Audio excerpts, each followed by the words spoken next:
দিলীপ ঘোষের viral video বিতর্ক, cyber ক্রাইমের সর্বোচ্চ অফিসারকে চিঠি, তদন্ত হোক, সত্যি সামনে আসুক, রাজনীতিকে আরো নোংরা করছে, পুলিশ খুঁজে বার করুক দোষীদের, এই মন্তব্য করেছেন দিলীপ ঘোষ।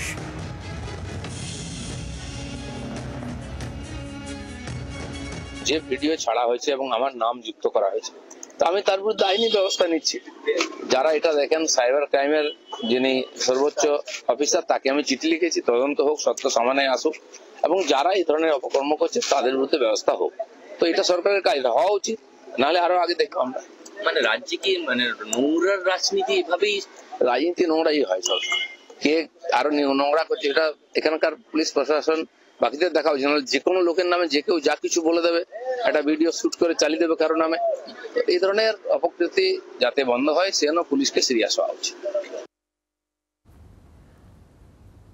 সাইবার ক্রাইমের সর্বোচ্চ অফিসারকে চিঠি লিখেছেন দিলীপ ঘোষ, যেমনটা তিনি জানাচ্ছিলেন, কিন্তু গতকাল এফআইআরও করেছেন দিলীপ ঘোষ। গতকাল দিলীপ ঘোষ কি বলেছিলেন শুনুন।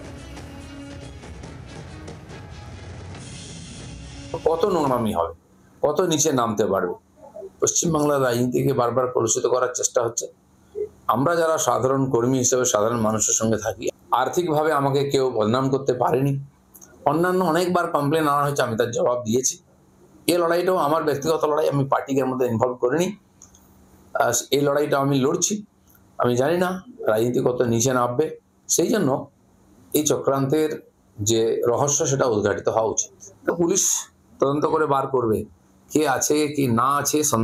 সন্দেহের বসে কিছু বলা সম্ভব নয়, সব হতে পারে। একাধিক ঘটনা ঘটেছে, একাধিক লোক থাকে তার মধ্যে, আর রাজনীতিতে সব সম্ভব। সেই জন্য আমরা আইনের দ্বারস্থ হয়েছি, আইন দেখবে। পুলিশ যদি এমনি না করে আমি হাইকোর্টেও যাব, সে ব্যবস্থাও রেখেছি। আর এই প্রসঙ্গে তৃণমূল কংগ্রেসের তরফ থেকে কি বলা হয়েছে, বিজেপির তরফ থেকে বা কি বলা হয়েছে, কুণাল ঘোষ, সুকান্ত মজুমদার কি বলেছেন তারা, শুনবো। বিজেপির অভ্যন্তরীণ বিষয়। এখন একটা ভিডিও নানাভাবে লোকের কাছে গিয়ে পৌঁছেছে। এখন সেই ব্যক্তি আদৌ দিলীপ ঘোষ কি দিলীপ ঘোষ নন, সেটা একটা প্রশ্ন। যদি দিলীপ ঘোষ হন, তাহলে তাঁর ব্যক্তিগত জায়গার ভিডিও সেটা বাইরে গেল কি করে? আবার কেউ কেউ বলছে নাকি দিল্লিতে সম্প্রতি কোনো একটা মিটিং থেকে দিলীপবাবুর অতি শুভানুধ্যায়ী যাদের দেখা হয়েছিল, তারা নাকি এসব নানা রকম কারবার টারবার করেছেন। এগুলো সব দিলীপবাবুরা বলতে পারবেন। দিল্লিতে কোন কম্পিউটারে কোন পেন ড্রাইভ কারা কারা দেখছিল, ওগুলো যেন দিলীপবাবু খবর নেন।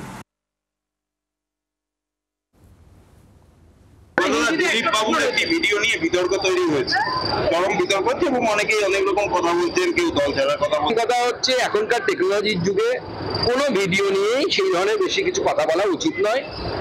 এবং সব থেকে বড় কথা, ব্যক্তিগত জীবনে কে কার সাথে কি করবে, আপনি আপনার ব্যক্তিগত জীবনে কি করেন, তাতে আমার উকি মারার অধিকার নেই। তৃণমূল কমপ্লেন হয়েছে কি? বাংলার আওয়াজ, বাঙালির আবেগ, জি 24 ঘন্টা।